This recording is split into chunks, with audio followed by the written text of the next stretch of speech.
All right, thanks so much for coming. This is week 18 of This Week in Investing and Finance. I'm Martin Shkreli.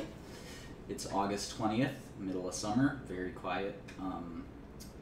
I call this week's lesson or episode POTUS problems, but there's actually, there's very little about that situation in Charlottesville, so.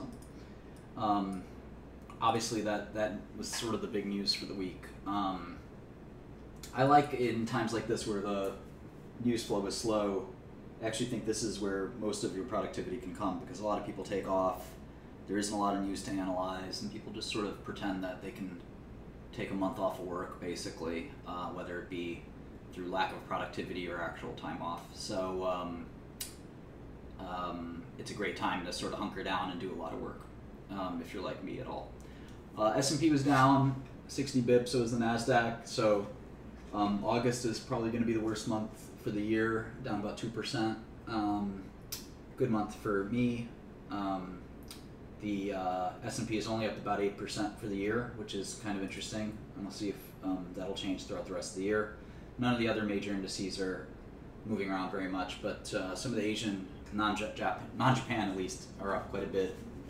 The Kospi is up probably because the Korean Peninsula won't have to be obliterated, since the United States may obliterate itself by then.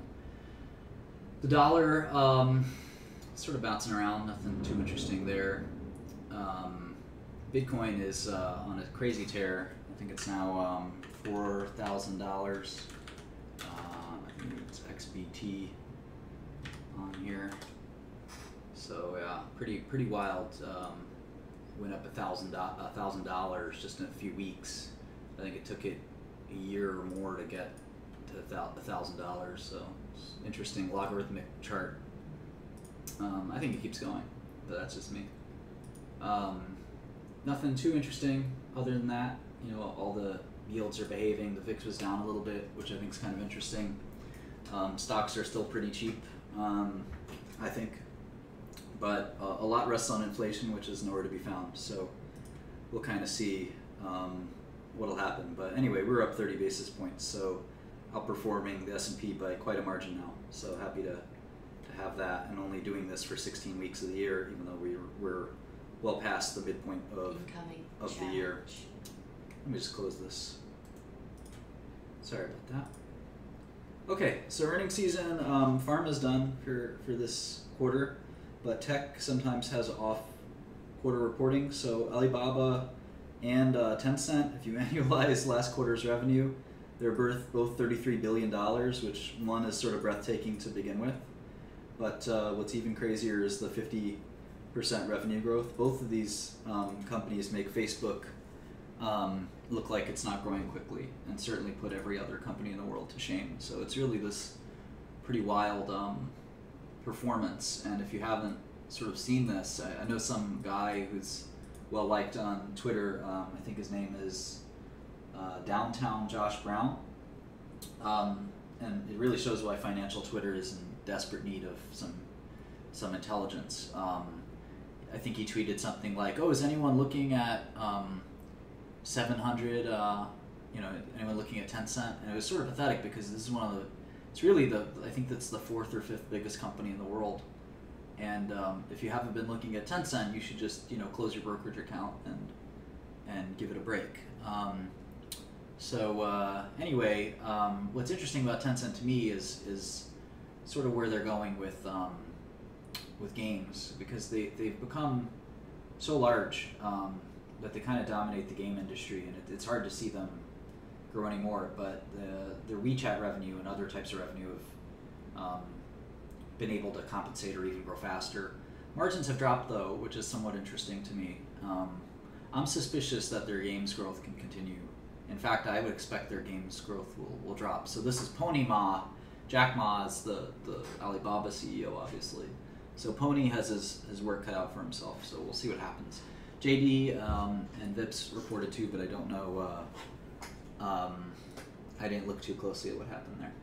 So anyway, I finally am going to reveal the secret short, because I covered, and I'm out. But I still think this is a good short. I just can't can't continue to short it. So this is a company called Axim Biotechnologies, and it's got a $350 million market cap. These are the kind of shorts I like. You know, I don't like consensus shorts like Tesla or Mallinckrodt or stuff that's crowded. This is a great way to make money. And if you're a big hedge fund, you know, and you're crying about how you can't make money because these shorts are too small, then you should return capital and shrink. But in any event, this short, forget a big hedge fund. This company is probably even too small for me. But I think a lot of you out there would enjoy shorting this stock. So anyway, this is a marijuana-focused company. It's a fake company. It's not a real company, and we'll go through that in a minute. It's not worth $350 million. I think it has more shares outstanding than that due to various warrants and other things. But this company is worthless, so the stock is trading at, I think, $6 or $7. It will go to zero here at $7. I shorted it a few months ago. I was able to get some borrow. I've mostly covered it, but I think that I really couldn't get enough shares for it to be too interesting. So in any event, this company has $600,000, although they supposedly just raised $4 million. The ticker is AXIM. So it's supposed to be a cannabis company. They've got 6 employees. I don't even think they have 6 employees, to be honest. They actually have a bunch of debt that they have to retire with this cash. I'll go through the details in a minute. This is really just a total scam. The company stock has 99% downside. There's not a lot of opportunity here. Big shout out to Harris, who guessed what the secret short was. Way to go, Harris. So yeah, they have a bunch of strange products that they're developing, including a bubble gum. It's not bubble gum, but it's a gum-derived cannabis, which I'll talk about in a second. They also have Canacol and cannabis-derived cosmetics. They don't have any of this stuff. This is a business plan, not an actual company that's worth $350 million. If this company was raising money in the private markets, it would maybe raise $5 million or $10 million. The CEO, Dr. Anastasov, is a dentist. He has no experience in the pharmaceutical industry. He it's not 100% borrow fee if you know where to go. But regardless, Anastasov never spent a day in pharma. He was a dentist. And in fact, you can even look up Anastasov, dentist. You can look up his old, his dental, he may still practice, so he does Botox and other things like that. And we've tried calling this number to make an appointment. And what we were going to do is get a hidden camera and have the guy do Botox on one of my employees and see if we can get him to talk about it. So, you know, I don't know if he's still doing facelifts and Botox, but it does say call us. So I don't know. I ran 2 different public companies, and I've had a hard time doing a whole heck of a lot other than run those companies. But this guy has time to apparently do some practice. So you know, go figure. I actually, interestingly, the SEC filings for the company. There's a well-known sort of dentist office in New York. And if you look up the SEC filings, the old SEC filings, here's a 10K where they've been late on every SEC filing, amazingly, which is again, you know, somewhat concerning. But if you look at, like, say, this SEC filing, this is actually a dentist's office where a lot of dentists share this office. So this isn't a, yeah, here we go. So I've gone to Dr. Friedman, who's a great New York dentist. And you can see there's a bunch of different dentists: Diamond Dental, Dr. Friedman, Gotham Dentists, etc. So he was actually filing SEC filings from his dentist's office, from his own dentist office. So pretty amazing that that's the case. But again, Dr. Anastasov running this company. Again, I have no problem with a company being an early stage company with a business plan, but it's trading for $350 million. A company like this, I mean, there are companies I've started, 5 million pre-money, 20 million pre-money, 30 million pre-money, you know, that have actually become big companies, whereas this is a $350 million company. So I don't know if, you know, just think about practically, would you rather invest in, say, one of my companies, or invest in this company for, you know, where $1 million or $3 million, $3.5 million buys you 1% of the company? And that's sort of the way I look at it. You might think when you're just buying a share using your mouse, you think maybe this could go up, but you know, think about whether you'd part with $3.5 million to buy 1% of the company ran by the dentist with 6 employees developing a cannabis gum and a cannabis coal. That in total, since they've started, they've now raised $1.4 million. I can tell you that it's hard to do a lot of pioneering research with $1.4 million. That's about the amount it costs to do 1 or 2 animal studies, so test some rats. So it's really not a great situation here at this price. So the company, if you just look at their website, they have, I took a screenshot of this. So they've got drugs, of course, pharmaceuticals, but they also are going to do alternative energy, nutraceuticals, botanicals, which I'm not exactly sure what that is, oral health, and cosmetics. So a lot of different potential businesses here. I like to focus on one business at a time, but they want to do it all, so God bless them. The guy really likes cannabis. So the gum, so I always say that instead of just shorting these things, that I try to actually do some real research and take it seriously. So if you look at, there's a drug called Marinol, it's dronabinol, and that is sort of a THC derivative that's been a product for a very, very long time. And it's a $100 million generic market, and the world doesn't need a gum when the pill works just fine. In fact, a gum's kind of inconvenient if you ask me. So getting a gum product, I don't think would be any better than being the 5th generic, and the generics share a very, very small market. So I don't think this is a really exciting business. So I just pulled up the IMS for, it's not an estimate, it's the actual sales, and it's you know, it's been about a $100 million market. It was a $127 million market, for instance, last year.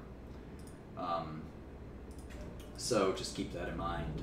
So making a 5th bioequivalent or whatever is sort of not a good use of capital. It would cost a lot of money, and I don't think there'd be a good return, because you'd have to market the gum. I don't think you'd get. I'd rather, in fact, use do an ANDA than do a gum, because for the gum you'd have to market the gum, which is, you know, first it would take you $20-30 million to get it approved, and they don't have that kind of money. But you know, regardless. So they're doing the gum also. They have a RLS study. So restless leg syndrome is not a serious and unmet medical need.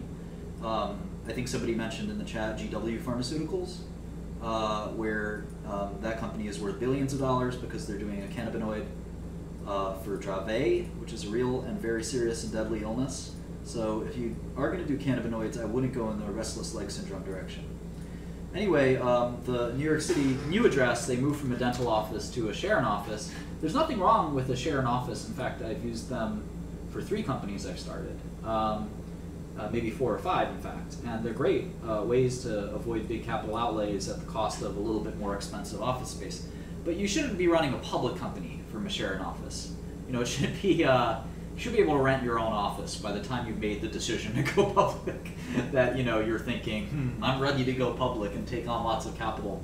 That's a good time to maybe get rid of the rented office and go to a bigger one.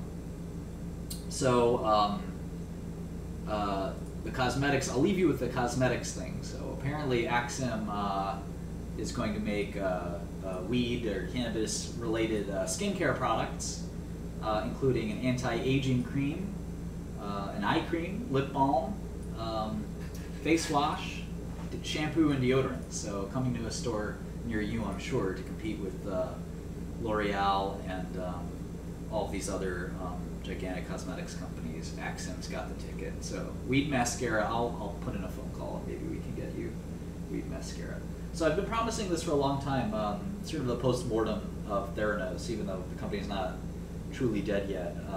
Kind of what happened, what lessons can we learn, a little bit of entertainment, and how to spot stuff like this. Some of the warning signs that are obviously somewhat obvious in hindsight, but it's the company was sort of an implausible company to begin with. Lab companies and entrepreneurs and innovators in general have tried for a very, very long time to get rid of the amount of blood that needs to be drawn in a test. Nobody likes giving blood, and testing requires so much blood that it really is kind of a big potential moonshot to lower the amount of blood required.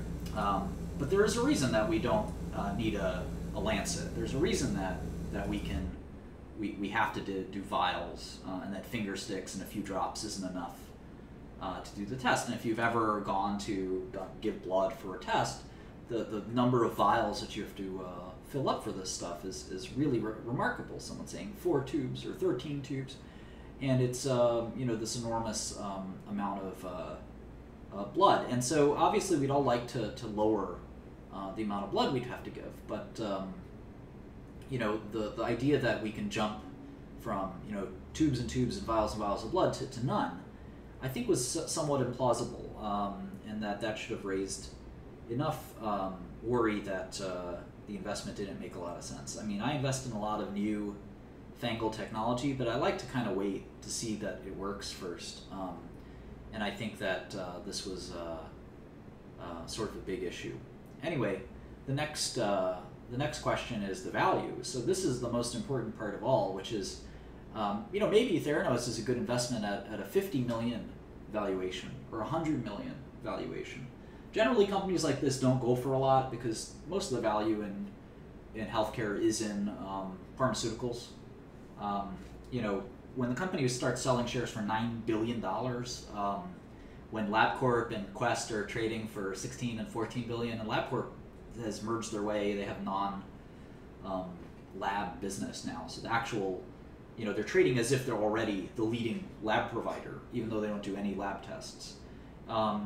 It sort of reminds me of Tesla, where Tesla is trading as if they were as big as GM and shipping as many cars as GM. Which again, maybe they'll grow into, maybe they won't, but Tesla actually does make working cars, whereas Theranos didn't even have evidence of making working lab tests. So anyway, when you have a high market cap like that, there's a lot of problems. I mean, one, it's fun to sort of, for a minute, to sort of say that you have a big market cap, because on paper you're worth zillions of dollars and so forth, but there's a lot of problems with that. The first is that you have very high expectations, right? So when you have a billion market cap, or a 5 billion market cap, or a 10 billion market cap as a private company, you're really asking for trouble, because you have to make your investors happy. The person that buys shares of your company at a 10 billion valuation, say they put $100 million in for just 1% of your company, that would make it a $10 billion valuation. You have to somehow make that person money, and you're responsible for them. And if the market cap goes to 20 billion, you've doubled their money, which for a venture investment is okay, I suppose.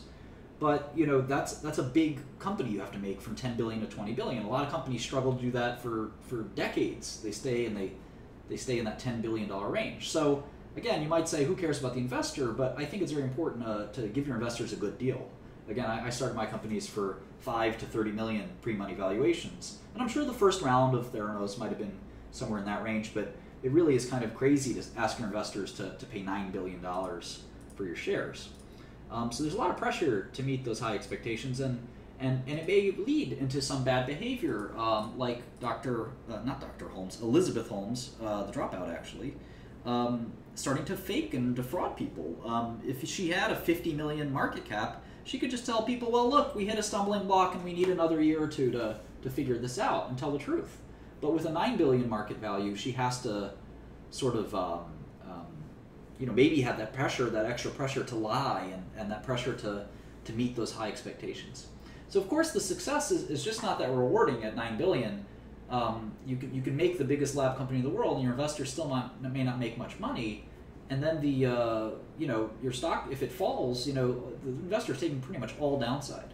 So the marginal upside is not that useful. That's the reason that I keep my valuations low, because, okay, say you own half a company, and you sell the other half. Say it's a 10 million valuation. So you own 100% of it when it's worth 10 million. You sell half of it for $10 million to other investors. Now you have 10 million in the bank, and you still own half the company. Well, that's still a lot. I mean, if it becomes $1 billion company off your 10 million, which obviously you'll need more and more capital, but you can be worth hundreds and hundreds of millions of dollars, and at least your investors will make a lot of money, and you don't have these huge expectations. But if you start raising money for billions of dollars, I'm sure I could convince somebody to buy shares in a new company for $1 billion, but it wouldn't end well, because even if I did amazingly, I would return very little to my shareholders, and it's sort of greedy. So I think that's sort of the issue. The other obvious thing here is there was fraud, and I want to talk about this for a little bit, because I think that one of the things that I like to do when I invest, both private and public, is I like to actually do my own tests, which is really a crazy thing to be able to do. So if I look at a drug and a company says that, let's say it has an inhibitory constant of 5 nanomolars, it's a very, very potent product for an enzyme, let's say. It's a small molecule drug. Well, I'm not just going to take the company who's selling to me's word for it. Why can't I just do the study myself? And so that obviously costs a lot of money, but we did one study at Turing that ended up saving us millions, and I have to thank Dr. Brockman, one of my great colleagues, for doing it. We were going to spend $3 million on a license to buy a medicine, and he said, let me just do one experiment before we spend the $3 million, and I was ready to kind of write the check. And he said, no, let me do this one experiment. I said, well, how much will the experiment cost? He said, it's like $30,000 or $80,000, I forget exactly. Not small, not a small amount. And we get so used when we're doing due diligence to not spend very much. But a $30,000 experiment ended up saving a $3 million license. And we avoided we looked at the experimental results. I said, you're right, Adam, this would have been a waste of $3 million. So we got out of doing that deal, and we ended up saving, we spent $30,000, but we saved $2.9 million. And so I think that when you can do some of these tests yourself, and you ask the company, you say, if you want my $10 million and a $9 billion value, or you want my $100 million, okay, let me sign a confidentiality agreement. I'd like to see it for myself. I'd like you to take blood from my, from my finger, do a finger prick, get a few drops, and run your tests, and I'm going to go to my own clinic, do 10 vials of blood, and then run them on a Siemens analyzer, and I want to see who gets it right. And if you did that, then you can convince me that you can sort of do it for real. So that's a small example of kind of what I would do. But the rest of the signs that were kind of interesting is this really weird board of directors where they didn't have one lab person. If I'm building a company like Theranos, I want all lab experts. And I understand when I started drug companies, it was really hard to get board members. But I happen to get one pharma expert on my pharmaceutical company's board. It sort of makes sense. She didn't have one person who was an experienced lab person. And the lab industry is a big industry. There's a ton of people in the lab business. And finding one of them to join your board shouldn't be that hard. But getting a lot of people like Henry Kissinger, I mean, Henry Kissinger's a famous guy, but he's better for, I don't know, the board of a museum or the board of a university, not the board of a lab testing company. Finally, all the patents have Elizabeth Holmes's name on them. Not all of them, but I'd say the majority of them. And I reviewed a bunch of the patents, and I just want to show you guys kind of how I would do the diligence on this. So I went to PatFT, which is the USPTO's website. I typed in Theranos, and I went to assignee name. Patents are assigned to a company, and you can see all the patents that they've filed. Now, a bunch of these are not patents, so it turns out that they have around 75-ish patents, and I read a bunch of them. You can see that I've read a bunch of them with the ones that have been clicked. I read all of the early patents, that some of them are just by Elizabeth Holmes. A lot of these people left the company. I'll tell you the story in a second. So, anyway, when you're looking at a technology, you don't look at the results, you look at the cause. So the results are this idea that you could do a few drops of blood. But I think that, you know, if you look at the patent, 9677993, this is systems and methods for sample use of maximization. So I'd like to actually look into the how. How do they do this? And you have to write, in the United States, you have to patent your invention. Why do you have to do it? Well, it's sort of hard to run your company without patenting the invention.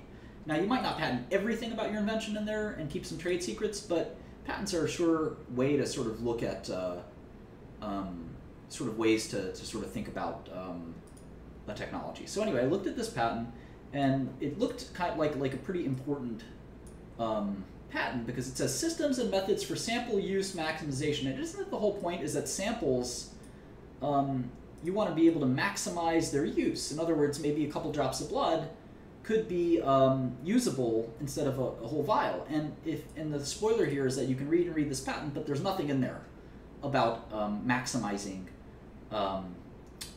this stuff, maximizing the sample. So the patent's got 5 people on it, and Nugent, Young, Holmes, Siegel, and Wistort. And I actually looked up their backgrounds. So Siegel and Wistort are robotics guys. They don't have any PhD level education. They don't have any chemistry or biology training. They're just robotics guys. They do robotics stuff for tech companies. And if you look at their LinkedIns, they refuse to acknowledge that they ever worked at Theranos, which is pretty crazy. Dr. Young is an MIT mechanical engineering guy, but there's no evidence that he's ever really done any work for a healthcare company, which is pretty important.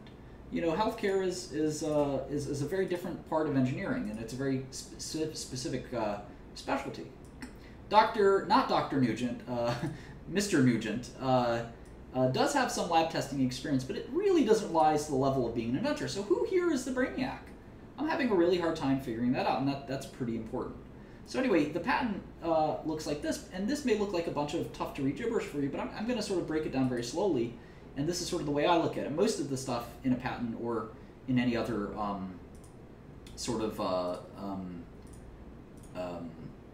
technical document can be broken down if you just do it slowly. And this, if you try to read Claim 1, and Claim 1 is always the most important claim in a patent, it really doesn't make sense. It is a lot of gibberish, and it's tough to understand, but here's how I looked at it. A method for handling a sample comprising of a cartridge, and the cartridge contains the sample, and the sample is a volume of 200 microliters or less, and there's an instrument where the cartridge is in the instrument, and the instrument has a centrifuge, which has a bucket of some kind, and then there's a pipette with a nozzle. Okay, so that's sort of what we've got here.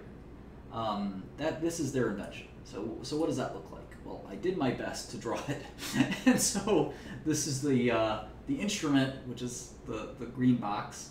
There's the cartridge, which goes in the instrument. That's the red box. The sample is this yellow-orange colored sample that's in the cartridge, according to the patent. There's a little pipette and a centrifuge here. The pipette has a nozzle, and the cartridge has these tips, and we'll talk about that in a second. So the pipette has a nozzle, and the cartridge contains the first tip and the second tip and a tip seal. So there's the tips again. The tips are the pink triangles. Okay, but the tips each have a first open end and a second open end, which are these little stars that I drew, blue and green. Okay, so the tips have, so again, you know, the important thing here is that you look at this and you say, okay, well, this looks like a normal patent, but you actually have to stop and read it really carefully. And when you read it really carefully, you sort of become surprised. So let's keep going. So the tips have open ends, and the open end of each tip engages with the nozzle of the pipette. So the pipette basically dips itself into these things, and that's all that really happens. And it permits the movement of fluid in or out of the tip. So this guy jumps in there and sucks out the fluid. So you insert the pipette, and when it's full, it inserts the pipette into the centrifuge, which sort of makes sense. So it's pretty simple here. The pipette has its nozzle. It goes into the tip, takes the fluid out of the tip, and then puts it into the centrifuge. And there's my cat, Trashy. So it's pretty simple. You know, there's nothing surprising about this. In fact, we do this every day. If you've ever filled a well, 96 well plate, for instance, you take a pipette. I have a pipette in the closet, in fact. You can pipette out some liquid, and you put it into a centrifuge, and that's a very, very normal, you know, kind of way to do an experiment. And there's nothing really fancy about it. But this is their patent, and again, claim 1 is always the most important claim. And this is not, you know, an invention. This is really far from an invention, and a totally unimportant sort of invention. So if you look at all Theranos' patents, I don't really see what part of it is so special and different from LabCorp and other companies. So the rest of, you might say, well, that's unfair. The rest of the claims are interesting. Well, claim 2 is where the sample comes from a finger stick. But that's not an invention. That could be saying, well, the sample comes from Mars. I mean, who cares where the sample comes from? The question is, why is this thing a cool invention? And then it says, okay, so when you centrifuge the sample separates into a supernatant and a pellet. Well, that's exactly what a centrifuge does. There's nothing special about that at all. And then the next claim is that the sample goes from, I guess, the pipette, and you can move it to the other tip. Again, you know, this is basic mechanics. Then the supernatant has blood or serum. That's not an invention. There's nothing special about the fact that the supernatant is blood. If you put blood is the sample, that's what's going to happen. So the next claim is, amazingly, that you use that blood to do an assay, which, again, is the whole point of having a machine like this. And then finally, the next claim is the pellet that comes from the supernatant has blood cells in it, which, again, is really, really unimportant. Claim 8 is you taking a picture, an imaged portion of the tip that contains the pellet so you can determine the hematocrit. There's nothing special about that. Claims 9 and 10 are just taking the pellets and running more tests on them. This is what their drawing looks like. I don't know that they've ever made one of these. I think they call it their mini lab now. This is the tip with a nozzle and all that. So in any event, this is sort of an analysis of the patents, and really not so innovative and interesting, and definitely not worth $9 billion. So anyway, it was all kind of obvious. In hindsight, I would have shorted the stock. In fact, I tried to short Theranos. Hard to short shares of a private company, but it is doable. So anyway, that's the postmortem of Theranos. Valeant, I was going to do a quick postmortem on this thing as well. So Valeant was a big pharmaceutical company, now it's a small pharmaceutical company, and a lot of people are curious about kind of what happened to Valeant and what I thought of the situation. So it's actually a really great company. When Pearson took over the company, I think that he actually ran it really well and in a really promising way. A lot of the acquisitions that Valeant did were really intelligent. And in fact, the first probably 30 or 40 acquisitions they did were really good. The problem is that, in fact, it's a lot like, this is the one that Ackman lost billions of dollars in, correct? The reason that Valeant became a problem, I think, is just simple lack of humility and hubris. Success to investors or to entrepreneurs becomes very intoxicating, and a little bit of success can lead into really terrible mistakes, moves that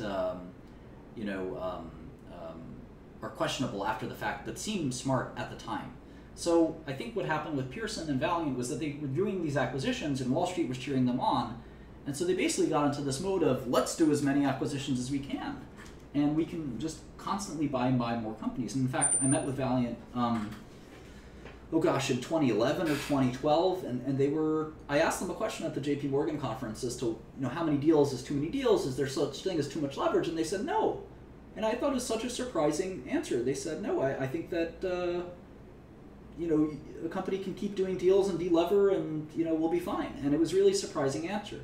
Of course, if you look at Berkshire Hathaway, roll-ups can exist and do well if the acquisitions are done correctly. But the other thing is that most companies really can't buy more than a couple companies a year, even Berkshire, who has separate, great, qualified CEOs. It's really, Berkshire is a collection of lots of companies. When I was doing acquisitions, and I'm still doing them, I like to do 1 or 2 a year, not 10 or 20 a year. And it's just really hard to manage companies because they have different accounting systems and different offices and different people. And even in pharmaceuticals, where acquisitions are all pretty simple, it's really tough to kind of do this kind of stuff. So with this initial success of a couple of their smart deals, they ended up doing these really big deals that were less good. Dendron wasn't that awful, but Bausch & Lomb and Salix, they basically overpaid. And I know what it's like when a big investment bank says, hey, I'll let you borrow $1 billion, or I'll let you borrow $5 billion, or I'll let you borrow $10 billion. The bank is just trying to get a fee. They're not taking any risk. You're taking the risk. They're selling you the risk, and they're taking a cut of it. The bondholders are taking the risk. The company's taking the risk. The bank's just introducing the two. And the banks are very, very willing to do that. So, in essence, Valeant got intoxicated that they could buy a company like Salix that global, huge pharmaceutical companies were trying to buy, like Eli Lilly and Merck. And getting invited to that auction is so cool. It's like getting invited to a cool party that Kanye West is going to be at and Jay-Z is going to be at. And you're like, wow, I get to go to this cool party with these cool people. And I better do something cool at this cool party. Well, that's sort of a good analogy, I think, for what happened to Valeant. They got to the cool kids table and they sort of forgot how to act at it. So in any event, that's sort of what happened. And a good sign that integration was difficult is that Philidor, which was not a huge problem for Valeant, I think, but became something that was newsworthy. The big problem with Valeant is they bought bad businesses with borrowed money. Philidor is actually kind of a neat idea, a little bit shady, but things that it's something that other companies do. Now the problem was that there was fraud at Philidor. In fact, a guy got arrested because he was siphoning Valeant business to Philidor, and he actually owned Philidor secretly, so he was trying to stuff his own pockets. But there's nothing. Philidor has a lot of other issues. But then when you notice that Pearson donated tens of millions to Duke, I also thought that was pretty scary. The guy's head just got really, really big, and that is a very dangerous thing. So Valeant also did a bunch of price increases. They actually worked out really well, and I have to say that if you look into the annals of history, that I want to say that I actually helped teach Valeant how to do price increases, because I was going to buy some of their medicines and raise prices, and I was going to raise them by 10 or 20x, and then Valeant ended up doing those. So I think that I deserve a little bit of credit, but the price increases actually helped a ton. They never had to roll back those price increases. They kept all the money. They never paid a fine. They were embarrassed a little bit like every other executive, but those price increases really made Valeant tons of money, billions of dollars. Drugs like Glumetza and Cyprine and Coumadin. So there really was no downside to those price increases. So a lot of people blame Valeant's failure on Philidor or price increases. None of that mattered. All that mattered is they bought a bunch of companies, like Medicis was another really terrible deal. They tried to buy Cephalon, which would have been a terrible deal. Teva ended up buying that. These were terrible, terrible deals with borrowed money. So a bad deal is bad enough, but a bad deal with borrowed money is really a disaster. So in any event, that's sort of kind of what happened with Valeant. Okay, so month to date, there's a bunch of stocks that have done well, but mostly there have been a bunch of stocks that haven't done so well. We've been able to get one of these called Sangamo. Retrophin is the company I started. I don't know why it's going up. I actually think it's going to go down a lot in the future. Epizyme, Overstock sort of back from the dead. Stamps.com we talked about. And of course, MYOK, which is sort of a crazy little company that nobody can quite figure out. Generics are the stocks marked in yellow. All of those have plummeted, and Teva deserves a special mention here for being just such a big company. Dropping that much is really unprecedented. You don't see that in any industry. So really wild performance. This is one of the most important months in healthcare where, I've been surfing for generic drugs to buy, and it's really no man's land. A lot of these assets are permanently impaired. They have no value, and all of these companies are generics companies here in yellow, or at least most of them. We got the secret short, which now can be revealed as Axim. we're short Ironwood and we're short Neurotrope, which have worked. And the good news is, so the ones in green are all of our stocks. So the good news is none of the shorts are in this column and none of the longs are in these columns. So we did well yet again. A couple of current opinions. I trimmed the current opinion list a little bit. I've been looking at Comcast. I think Comcast is really overvalued, so I'm probably going to short that in short order. I found this little microcap diagnostics company called Co-Diagnostics that I'm also short. I just shorted it, but I trimmed this list a little bit. I don't think it's time to buy Teva now. I think Teva is going to have to restructure pretty seriously. So here's the portfolio. It was up 28 basis points, so we're up about 11%, 10.67%. Very little gross, very little net. I covered the Axum, the secret short. I think I did one other move. What else did I do? Maybe I covered Axum. I inserted CODX.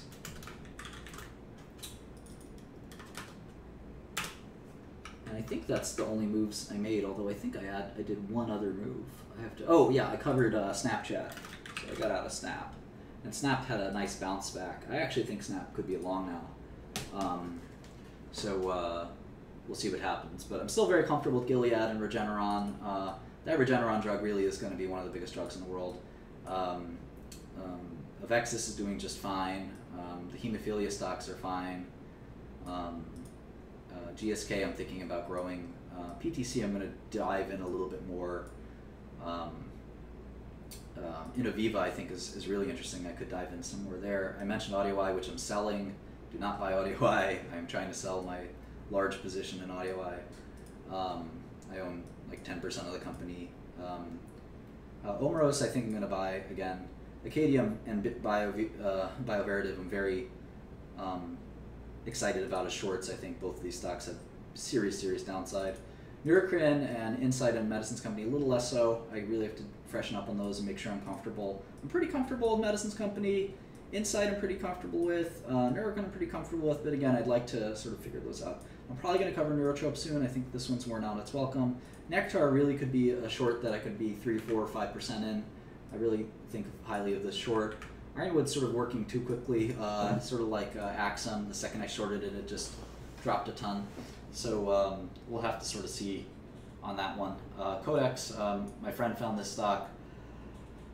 I shorted a little bit just to sort of watch it and get involved. I think that my friend is right about this short.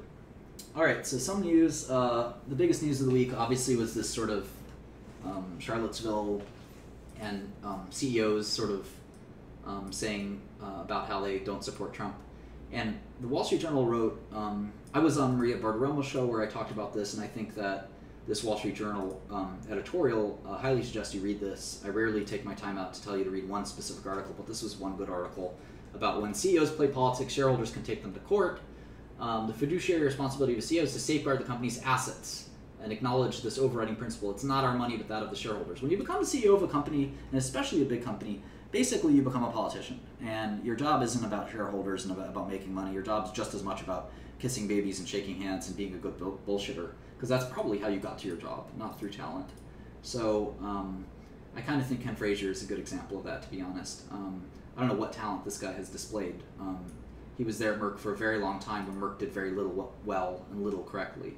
So I'm very suspicious of Frazier, and I'm very suspicious that he led the charge to kind of, get out from under Trump when his job was to advise him on manufacturing. He could have resigned quietly, but he made a big stink. There's an MS drug pricing probe, so we'll see some entertaining congressional testimony.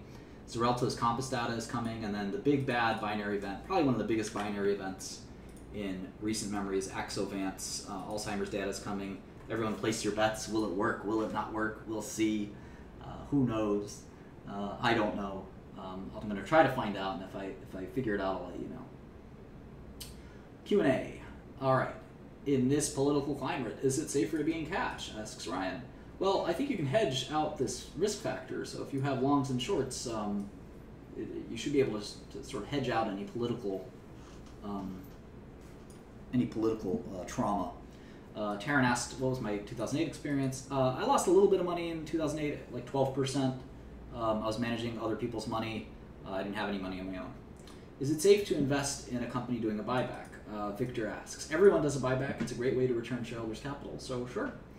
Aaron said I'm doing really well, that I'm up 11% this year in just, 18 weeks. A market neutral portfolio, big accomplishment. Thank you so much for saying that, Aaron. But Aaron also mentions that Gucci Mane makes $5 million a day on his portfolio. And I don't know what Gucci Mane's capital base is. I don't know what Gucci Mane's investments are. My guess is he's got about $1 billion portfolio, maybe even a $5 billion portfolio. So good for Gucci Mane and his investing group. Insider buying or selling, Ed asks if I look at those. I don't really look at that. I don't think they're too predictable. Alex asks about Sears, and Dustin asks about AMD. I don't know either stock. I do think people focus too much on AMD. It's a bit of a meme. Don't look at AMD. Colin asks about great shorting strategies for my career. Well, you saw one in Axum. I look for companies that are not just good shorts, but really ridiculous.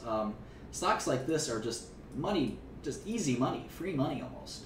Just short and wait, and it'll go to zero. And if you have to sort of make noise about it, it'll go to zero faster once you expose it. So that's one of my strategies, at least.